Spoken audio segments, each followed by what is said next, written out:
Good afternoon, everyone. Welcome to Cabinet, and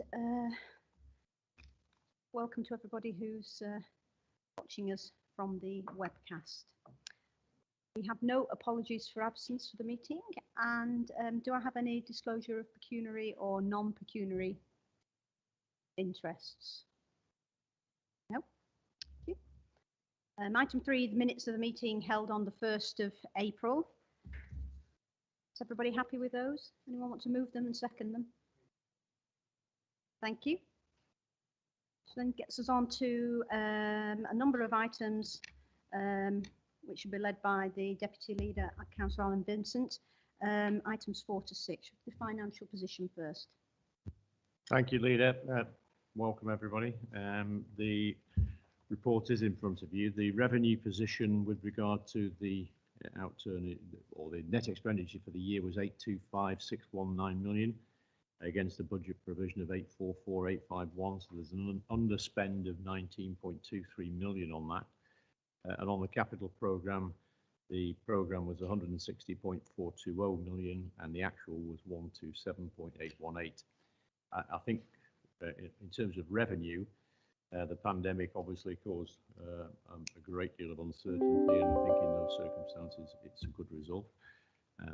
With regard to capital programmes are often underspent in any event, so this isn't massively out of kilter. It is a little bit more than you would normally expect to see, I think, but the underspend of 32 million again in the pandemic was entirely predictable. Illness, lockdowns, demands on manpower, slowing down of services, etc., and people switching jobs, it was inevitable that the savings would be difficult to recover in that year. So in fact, sorry, not the savings, the spending wasn't going to happen in that year, and it didn't. So what that causes is a slight problem in the sense in that we have to catch up, as indeed we do in relation to the savings that were planned to be made during the course of the year, which were about 30 million. So we have a structural deficit forecast of in 23-24 of 50 million. The same is predicted this time as last time, because there is a lack of data upon which we could rely to change that figure. The savings delivery of 30 million last year and the 13 million that we were going to be doing this year will have to be delivered. So it's going to be a difficult year. There's no doubt about that. We're going to have to find 43 million of savings in the current year. And we are in a position whereby the pandemic has not yet fully petered out, and we are still suffering from some post-impact of that pandemic. So that will make it even tougher, but we have skilled officers and we have a good workforce, so we will do everything we can to try and ensure that those savings are actually made during the current year, but I'm not going to give any guarantees because it's going to be difficult. We've had excellent stewardship of our finances over the last 4 years. That's increased the reserves, and our position is quite healthy going forward, certainly healthier than a lot of other places are finding themselves in. And I quote from the report from the 151 officer, the availability of reserves to support recent revenue budgets has been enabled by good financial stewardship. The Council has a track record of delivering positive outturn positions in most years through strong financial management, including delivering the majority of savings that have been agreed in budget cycles. That is patently true. Not quite as true this year because of the circumstances that we found ourselves in terms of the savings, but I'm sure that we will catch up, but it may take a little time. If there's any questions.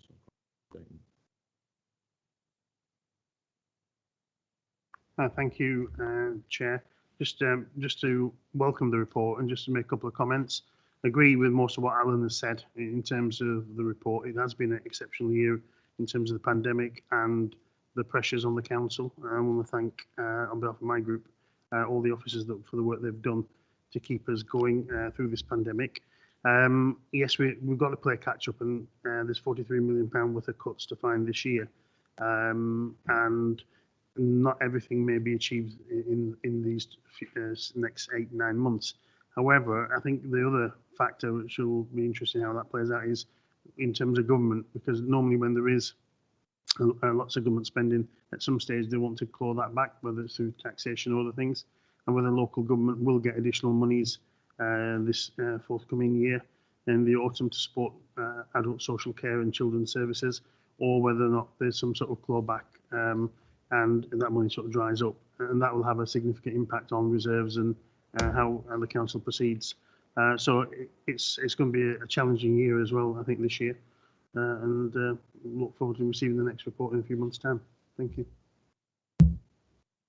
I tend to agree with a lot of what you just said, Asa. I think one of the things that we do need to have a conversation with government about certainly is that our financial stability should not penalise us, and the fact that we've managed to build up reserves, the fact that we've been prudent, should not count against us, and that they shouldn't be looking at reserves or other issues and saying, well, you look as if you've got yourself covered, so we won't give you as much as we might give others.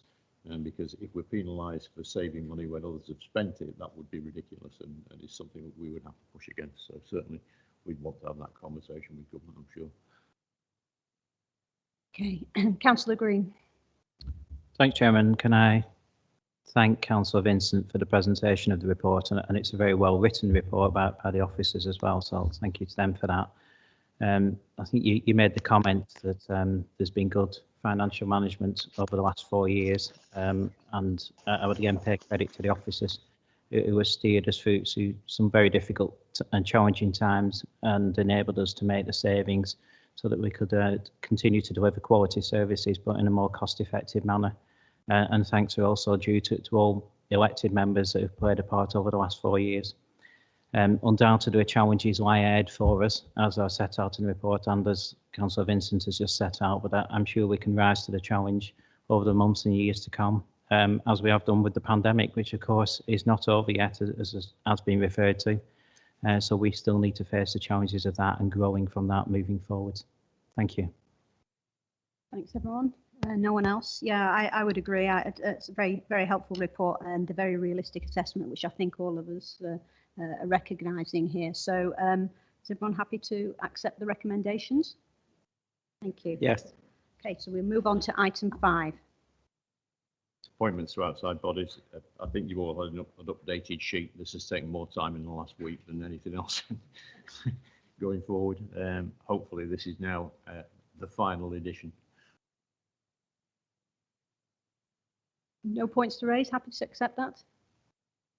Councillor Townley. Thank you, Chairman. Yes, just that on some of the bequests, from what I know, there should either only be 2 borough councillors or 2 county councillors, and certainly on the ones in Burnley, I know that I think it is a county year to have 2 county councillors and 1 borough councillor, and I'm just wondering how this will be resolved. I think we need to have a party conversation perhaps about it. It's not a big issue, it's just something to note. Okay, I'm sure we'll resolve whatever issue that is. Thank you. Right, item 6.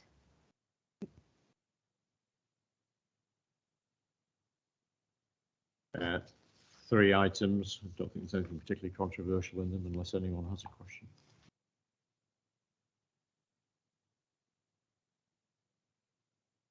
Is that better? Okay. Okay, nothing controversial here, Alan, but I'm just going to say that in terms of procurement, obviously you're signing these off and nothing wrong with the recommendation, but a number of years ago in terms of procurement process, social value was incorporated as one of the criteria for awarding contracts. And in Preston City Council, they've adopted the community wealth building model, which seems to be working extremely well, and a number of the local authorities are also learning from the Preston model. I'm just wondering whether that's something that you'll look into for procurement across the county council, and any lessons that we can learn from there to improve spend in Lancashire and create jobs, etc. Yeah, I mean, the Preston model has pluses and it also has minuses in some respects. It's something we would look at, but I won't give any guarantees that we'd actually follow it as a. We would certainly, we'd consider anything, and we're very open. But whether we'll follow it or not is a different matter. Yeah, all I'm asking is for the administration to look into that. Like you said, that it's got lots of positives, it might have some negatives, but at least if there's a report back at some stage, say what the benefits, pros or cons are, and then obviously you, the administration, you'll decide whether to adopt or otherwise. Yeah, I mean, I'm prepared to have a look at it. Can we consider that? I mean, I don't want to give you a direct answer today and say yes, we'll do it, and we'll do it in 3 months' time. But we'll have a think about that and come back to you. So are we happy to accept the recommendation? Note the report. Thank you. Move the report. Which now gets us on to all our highways papers and a call on County Councillor Charles Edwards. Thank you very much, Leader. And thank you very much to everybody for their kind comments following my appointment to the role. And I look forward to working with everybody. Item number 7 is with regards to double yellow lines outside a school, Christchurch School in Bent Lane in Colne in the Borough of Pendle. And this is a pretty simple report. I think it should be taken as read. If anyone's got any comments or questions about these reports, pretty matter of fact.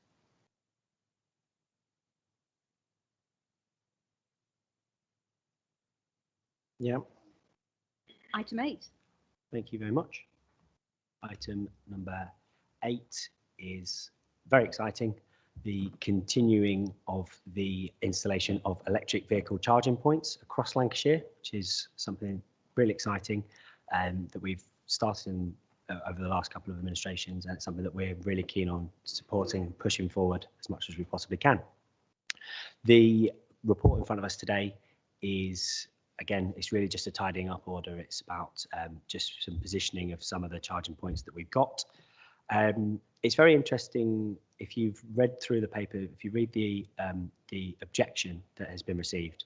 One of the points that is made is active travel should be embedded in wider policy making, and I think that's something that we are really keen on seeing in this administration, and we'll be working across departments to make sure that we put active travel, running and riding a horse and cycling, as well as driving a car, as part of how our highways infrastructure works. And again, Okay, thank you. Any questions? Councillor Elton. I look forward to seeing Charlie on a horse coming from Morecambe to Now County there's a Hall. promise. I know what he was alluding to, but can I just welcome this report. However, I just want to ask when we're going to put some charging point for cars in county council car parks, because we have members who've got electric cars but can't bring the cars in, so we need rapid charging points in our own car parks as well. And if there's a timescale for that. Chair? I can provide you with the timescale for that. It's definitely something that we're looking to do, as well as working with the districts to make sure that they've got the facilities and the accessibility across all the districts to make sure that in their assets that they've got that car charging points. I've driven in Councillor Turner's electric car that he's got as our first ever cabinet member for climate change. So I think for his benefit and for everybody else's, we need to make sure that all of our assets have the electric charging points. Okay. Thank you, Councillor Ali. Of course, they could drive in, they might not get home. But then, of course, they would just join the rest of us non-motorised users, and we'd be a very green infrastructure then. But I'd just like to thank my fellow cabinet member for the acknowledgement of other forms other than vehicular, whether it's electric or not, transport around the county. Thank you. Okay, thank you very much. Everyone accept the recommendation? Great. So move on to item 9. Item number 9, Leader, is with regards to bus lanes. So again, another form of greener travel, which we're obviously extremely keen on supporting as much as we possibly can, and that is our bus network. The bus lanes that we have, a lot of them already have cameras installed, and this item that has been brought to us today is really just to inform us that we're going to be looking to install more in the areas where there are potential problems of abuse of the bus lanes. And again, it's something that I hope that colleagues can endorse and support. Questions? No?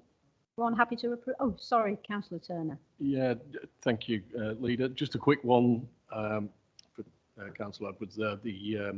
Really important that we encourage rapid bus journeys. We want to attract people to use public transport. So that's a key thing to do in making that happen. So welcome that. Thank you. So do we support the recommendation? Yes, thank you. Thank you. Halfway through. Yeah, doing well. Item 10. Again, so this is an item that the more experienced cabinet colleagues will be well aware happens at most meetings, which is tidying up orders of various speed restrictions across the county. Following on from advice and support and consultation from our residents, a couple of them have had some objections which have been noted. I believe there's one particular in Councillor Green's area, but apart from that, I think it's all good news. It's all supporting a safer use of the highways network. Any questions, any points to make? Councillor Green. Thank you, Chairman. Again, it's to give some positive feedback actually, because initially when this proposal went out, there was a proposal to increase the speed limit from 30 miles an hour to 40 miles an hour on a road within my division, Woollands Walton Lane, which would have been clearly inappropriate given the older people at school, various people crossing from green areas, etc. I raised that with officers in Mr. Durnell's team and with the then portfolio holder, and they took it away, looked at it and amended it. Clearly there was an error on that, and reported that back to the residents who had set up a petition. So we're very responsive to the concern that was raised. So thank you to the Highways team in that regard, and to the new portfolio holder. And while speaking, I wish you very well in every success in your new role. Thank you. Thank you. Thank you. So do we're asked to approve the proposals for the speed restrictions. Everybody okay with that? Thank you. Right, takes us to item 11, the proposed 21-22 New Start road safety and cycle safety programmes. Item number 11 might be one of my favourite items today, and that's because it's road safety and cycle safety programmes that have been designed and drawn up by the teams. It's really good news for various people across the county. And I think the most important thing I'd like to just raise about road safety as a whole is that it's one of the biggest things so far in taking on the role that I've had feedback on from colleagues across all different parties and across the county. Road safety is something that everyone is keen on seeing action on. Having met with the newly elected Police and Crime Commissioner, Andrew Snowden, very recently, it's very clear from him that he also shares this as one of his massive objectives. So I just want to wish him very well in the role ahead that he has. And I was really reassured by what he was saying about road safety, really reassured indeed. The proposed schemes that we're talking about in Appendix A, there are schemes, as I say, across the county, and I'm happy to take any questions on any of them. So I think my potential one to flag up is in the village of Halton in Lancaster. That's a particular, that's one where it's something I've driven through and I don't like it. So I'm very pleased to see that's been put into the programme.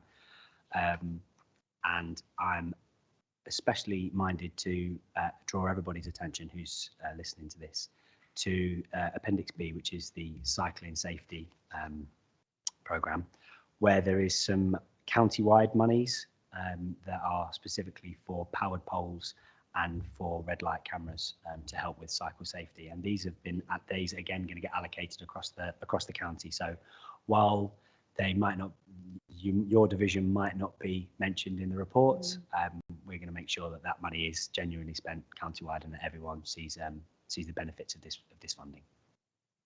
Okay, thank you. Any questions or points to raise? No? Okay, so really good scheme. Everybody happy to support the recommendation? Great, thank you. So move on to item 12. We're nearly there now, Leader, we're nearly there.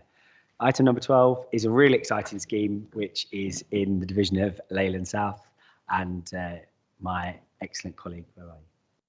Councillor Rear has been banging the drum for this for a long time, long before I was here. And so for me, it's really great to see that this is being put into action. It's a £250,000 scheme, which is going to make the whole area around Golden Hill Lane and Chapel Brow a lot safer for cyclists, pedestrians, and it has the support, we believe, of local businesses and local residents. So really, really pleased to support this, and I hope that my colleagues will do the same. Councillor Reid, do you want to say something? Well, I'm just delighted about this. It has been a long time in coming and delayed because of COVID, and it'd be very welcome for the local businesses there, and also support the regeneration of Leyland Town. Thank you. The other. Okay, so do Cabinet support the recommendation? You?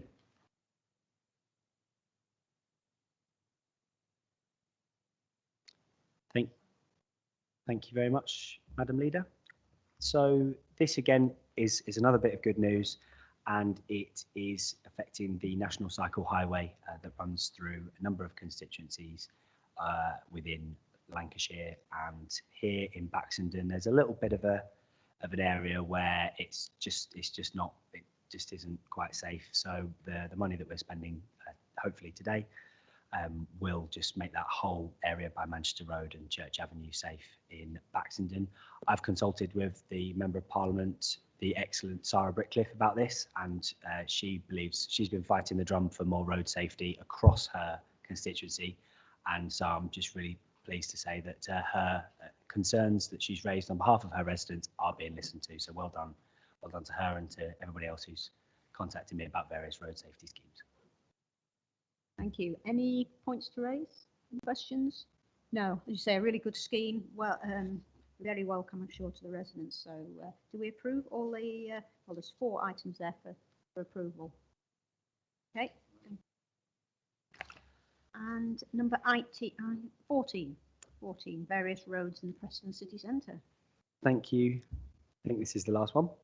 So this is the extremely exciting new master plan development of across Preston, and UCLan have put a significant amount of funding into the town, and it's something we're all really proud of.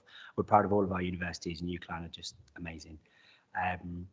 The paper before you today is really just, again, it's a bit of a paper exercise really, just to make sure that the restrictions are laid in place. And it's, as I say, I think it's just this is all just pretty common sense, so I'd be minded if the Cabinet would support it. Any questions? No, you're right. I mean, it's looking really good there at the moment. That scheme looks fantastic. So yeah, the Cabinet approved the recommendations and the various permit parking provisions and parking restrictions. Thank you. That takes us on to item 15, the revision of foster care allowances, and I'll ask Councillor Townley to introduce this one. Thank you, Leader. This, of course, alludes to one of the most important actions that this council takes upon itself as a corporate parent, which each and every single one of us as members of the council have responsibility for. And before I start, I'd just like to put out a huge thank you and how grateful we are to all those who adopt and foster and care for these children that come from challenging circumstances. And it is up to us to make sure that those challenging circumstances are turned around to the best of our ability to give them the life chances each and every child deserves. The report in front of you is part of that scheme. Basically, it helps those that are taking on these serious roles to care for children, some of whom have extremely challenging behaviours, and also allows them the benefits that other children would have in every other home. So I hope that you will support this particular effort and report. All the details are in there. It's pretty straightforward. Any questions? No questions? I would just endorse actually the thanks to all our foster carers who've done a fantastic job, particularly over the pandemic period when it's really been very, very difficult for them. And it's also important that we have an allowance scheme that compares favourably with private sector providers, and this one does. So the Cabinet accept the recommendation? Thank you. Item 16, which is Councillor Rear. Thank you, Leader. Item 16 is a paper to approve a wider consultation on homeschool transport for children with special educational needs and disabilities. This policy hasn't been reviewed since 2013-14, so it is in great need of updating as part of our statutory duty in the provision of homeschool transport for children within EHC plan, Educational Health and Care Plan. We appointed an independent body to look at this for us, and they've come up with a number of recommendations in the paper that we want to consult on. And these emphasise travel assistance rather than transport. This is so that we can provide a service that is relevant to the young person concerned as they move through school. Be that supported travel, that means they travel independently, trained to travel independently. Favourable mileage payments to parents wishing to drive their children to school. Lots took this up successfully during the past year. And also more traditional homeschool transport. I have to say that this policy fits very nicely into our vision to prepare children for the next steps in their lives, particularly their transition to adulthood. And of course, being an ex-teacher, it's always great when young people turn up at school happy and ready to learn and not having had a distressing journey getting there. So I'm happy to take any questions if there are. Thank you. Any questions from anyone? Oh, Councillor Ollie. Thank you, Jane, for that. Can I just ask a couple of, just a quick question before I sort of say anything else? You said you had the independent body looking at this. I'm assuming you're referring to Edge Public Sector Solutions. Yes. Is that a consultancy that the council paid to look at this policy? Yes. Okay. So, I mean, Chair, first of all, I think that needs to be corrected because someone who's been paid to do a particular piece of work with some objectives in mind can't necessarily be independent. In terms of the review of the school transport policy, I welcome that, and I think it's time that we did review the special education needs transport policy. But I think the way that the council is going about it is completely wrong. It starts with the fact that it wants to find £200,000 worth of savings.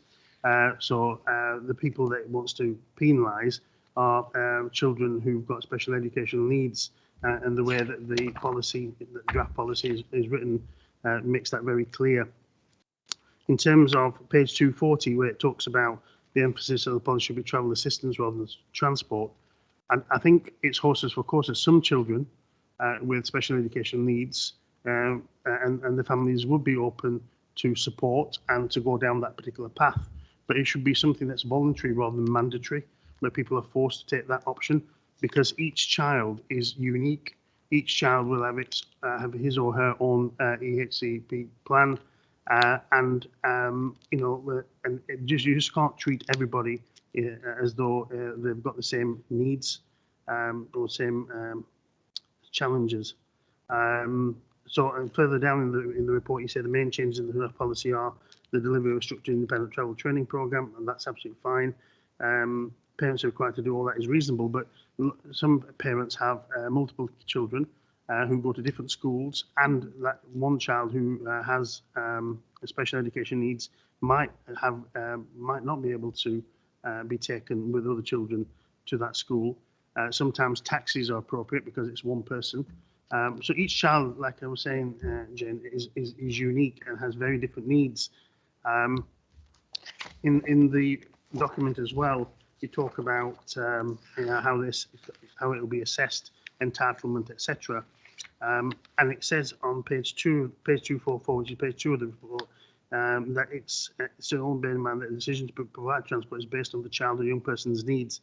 This means that Lancashire County Council are not able to take the following into account when considering home to school transport entitlement, i.e. parents' work or their commitments, attendance by siblings of the schools. I think we have responsibility around families, and it's very disjointed at the moment. It feels that very much we're dealing with trying to find a saving, which I understand you want to try and achieve, but the child's welfare isn't being taken into consideration, or the family support for that particular family.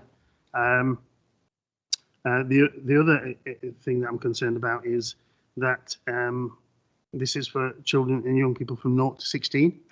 However, the EHCP now continues until a young person is 24. So what happens in the interim years, 8 years till they get to 24? That's one of the things that I want to highlight. The other issue is that those people who don't have physical and non-physical impairments are going to be treated differently to children with physical impairments. Yet again, those with neurodiverse conditions, e.g. ASD, ADHD, OCD, ADD, etc., and those conditions that are obvious disabilities to the eye, like those be treated very differently. So you can't treat every child, again, like I keep saying, the same. Young children with autism often need a very different routine and structure, and that can be provided with a taxi or a familiar taxi driver or a public rather than public transport. But if you're a parent, you want the peace of mind to know that your child is travelling on a bus or whichever form of transport and that they're going to get to school fine. And I think something that you ended your presentation with, to the report, you said that you know nothing better for a school teacher to find a child that's come to school stress-free. And I think that's something that we need to bear in mind as an authority. And Cosima talked about being corporate parents, and we have that responsibility. So I would say, Chair, that some of this really needs looking into. And I think, you know, just talking to one member of the public who a child with SEND needs, you know, and some of the comments that she's given me, you know, that's just one person. And the same will apply when we open up for consultation from lots of different people, because we have to treat each child differently and assess their needs. And I feel that some of this in here is very generic, and it's just, you know, everyone's going to be tarred with the same brush, and that's not something that we should do. Okay. Councillor Ray, do you want to comment on some of those points? Well, yes, the 0 to 16 thing I'll come back to you on. It is a draft policy, and that's why we're consulting, because we want to make sure that we are doing the very, very best we can for Lancashire children. So it is draft. We will work on it on the basis of results of the consultation. Sorry. Yeah, as the grandfather of a SEND child who would not be in our area, so wouldn't be affected by this, I know just how emotional this subject can be. But I think we should try and put aside the emotion of it. This, as Jane has just said, is a document which is intended to be consulted upon. And it did sound a little, as if you've made it this, you were treating this as if it was a recommendation rather than a report that said we should go out to consultation. The consultation will bring out all that sort of information that you've just given us, and if people feel like that, then obviously we need to know that they feel like that, and we can't take it on individual cases, but we need a broad spectrum of people saying what they think is the best for them, and some people will think this is better for them, some people won't, and we just have to make a decision when that has been done. I would take issue with you about whether Edge Public Sector Solutions are the appropriate people to do it. If they are specialists in this field, why wouldn't they be? Why wouldn't they be appropriate? If they didn't do it fairly, they'd never get another job again in the history of mankind. So, yeah, it's a reasonable thing to do, and I think we should wait and listen to what people have to say about it rather than making our minds up now. Okay, any other points anyone would make? I would endorse that, and it is a consultation, but I think there's a lot of agreement with us. There are a number of people. Sorry.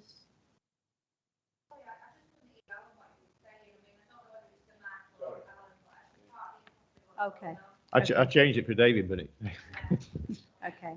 Obviously, it's different I places. think, yeah, Alan was making the point that this is a consultation, and I think there is agreement with us across the board that, you know, individual children with special educational needs, very challenging situations for them and their parents, should be treated individually, and we need to be in a position to make their lives as best as they can be, and that's what this is all about. And independence is very important part for the children themselves as well as their families. So do we? Unless I've missed it in the report, what's the timescales for when this consultation is going out, and when it'll be coming back? I can't find that in the report unless I've missed it. Do we have a date? I'll let you know as soon as. Okay, thank you.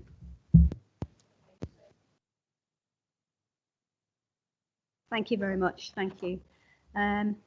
So we move on to item 17, which is feedback on stage 1 consultation to provide additional primary places in Clitheroe. And that's Councillor Rear again. Thank you. Thank you, Leader. This one is to take this feedback on the first stage of consultation to provide additional places in Clitheroe. This will be to provide 210 places in primary education. That would be a 1-form entry with a SEND facility. And all the results of the consultation are outlined in Appendix A. One of the things that came up there was a request from Ribblesdale High School that we consider them to so that we consider them to provide a through school on the site. So the two sites are adjacent and yet separate. So the consultation is the next stage of the consultation will be to ask parents and people locally what they think about that. The next part of it is to agree to progress the design and procurement of the school, and then to approve the estimate of cost, which are outlined in Appendix C later on in the agenda. Anybody got any questions or comments to make on that? No? I know from feedback I've had in the past, it's a very important issue for residents and families locally. So this is good that we can go out and start talking about it and see what they feel about the proposals. So everybody happy to accept the recommendations? Thank you.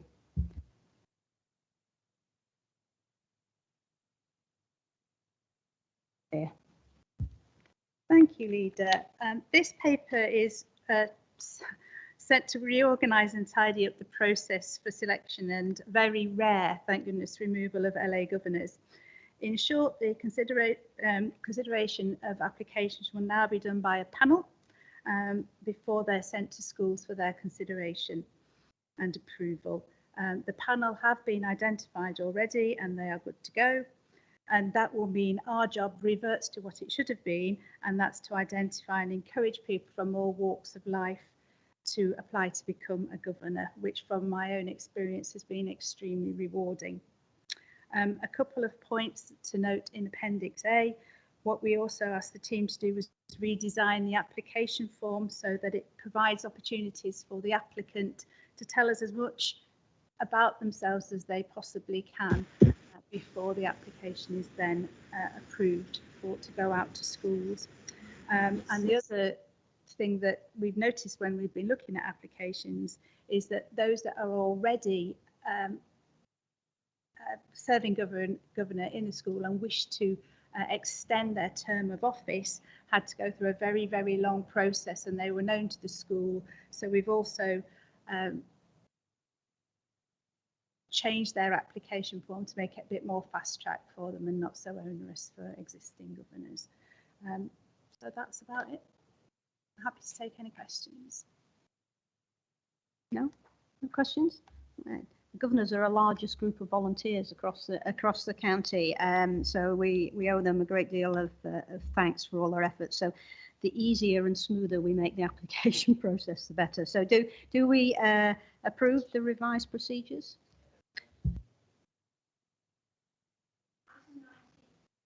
Item 19 is the government's channel duty guidance, and that's Councillor Buckley. Thank you, Leader. I hope you can hear me. It is difficult to hear in here with having to have the windows open for ventilation, so hope you can hear me okay. This report identifies one of those important areas of work of the council which largely goes unnoticed, but where there is a great deal of collaboration between local authorities.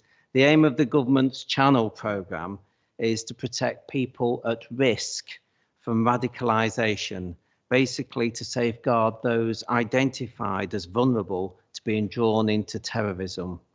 And this agenda item is to formalise the continuation of an arrangement which has been in place and worked well since 2016, And the recommendation is that Cabinet is asked to approve that delegated authority be given to Blackburn with Darwen Borough Council to act as channel supervisor, if you like, that's a regional hub, on behalf of the upper tier authorities, that's Blackburn with Darwen, Lancashire and Blackpool Council and Cumbria County Council, in accordance with provisions set out in section 36 of the Counter-Terrorism and Security Act. Thank you.